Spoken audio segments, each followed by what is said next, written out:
evening, I'm Jabari Morris, and this is MMT Mondays. Tonight, we're going to continue defining another basic economic term, federal government borrowing.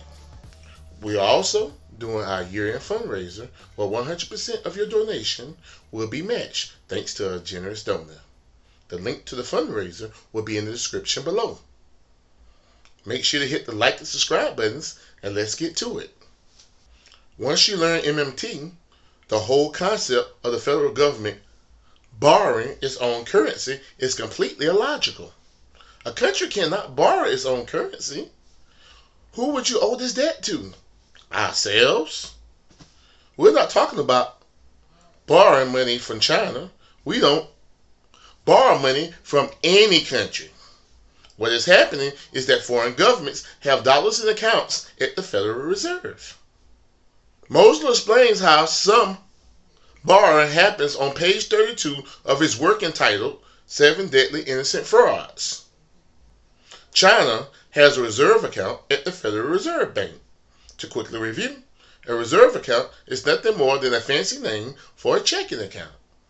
It's the Federal Reserve Bank, so they call it a reserve account instead of a checking account. To pay China, the Fed adds $1 billion to China's checking account at the Fed.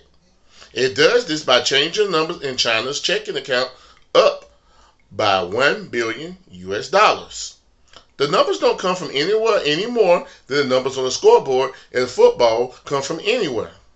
China then has some choices. It can do nothing and keep the $1 billion in its checking account at the Fed, or it can buy U.S. Treasury securities. Here's a video of Warren Mosler continuing the money story. Watch as he talks about the Federal Reserve accounts, which we now know as the fancy checking account at the Fed, becoming part of the national debt, which is simply the sum total of dollars in existence from the beginning of dollar creation. Let's talk about China for a minute before I get to the Eurozone. How does China get their dollars? They don't start out with any dollars. They sell some things at Walmart, Kmart, Target, and our department stores. And they get paid, and the money goes into their checking account at the Fed. Okay. Technically, that's part of the national debt. Now, we now owe China that money. Well, what do we owe them? We owe them a bank statement that shows how much they have there in their checking account. Then our debt management people take over, a treasury, and they auction off treasury securities, and China buys treasury securities.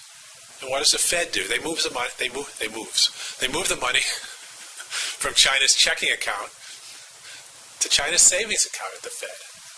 And now we owe China all that money with all that interest. And how are we ever going to pay them back? How are we going to pay back the whole $13 trillion in those savings accounts? Just like we do every week when tens of billions come due.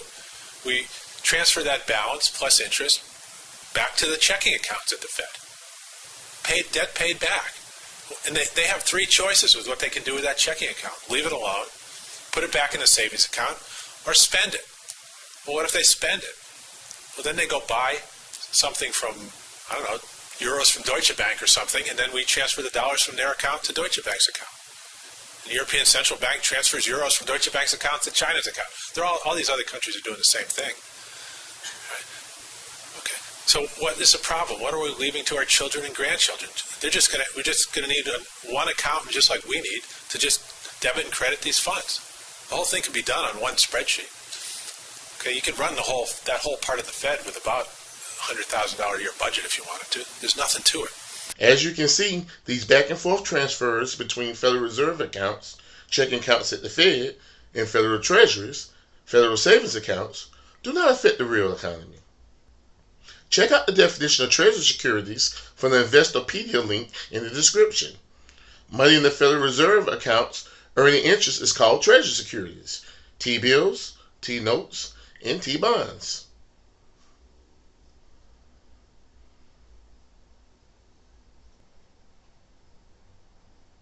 L. Randall Wray explains that Treasury sales don't add to the federal government's debt. Instead, it just changes it from one form of IOU to another. Also, he comments on how the federal government chooses the interest rate it pays.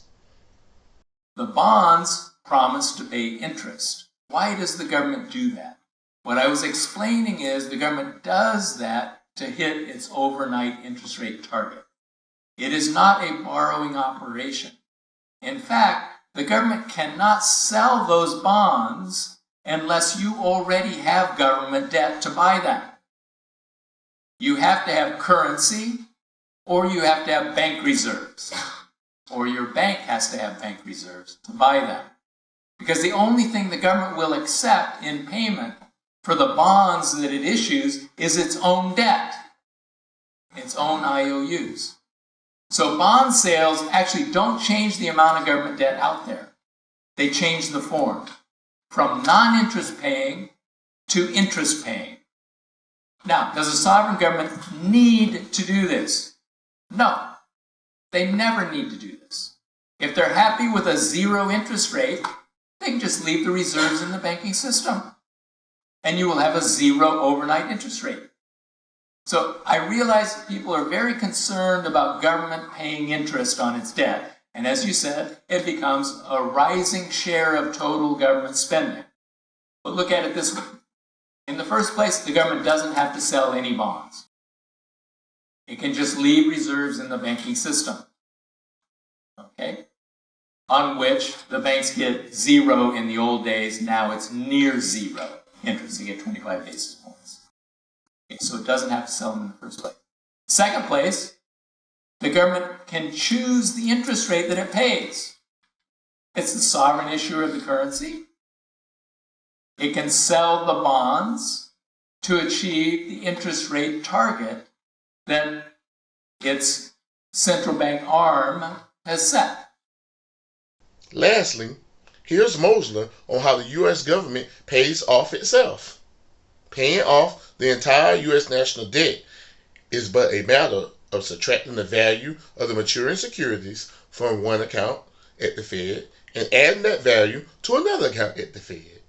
These transfers are non-events for the real economy and not the source of dire stress presumed by mainstream economists, politicians, business people, and the media.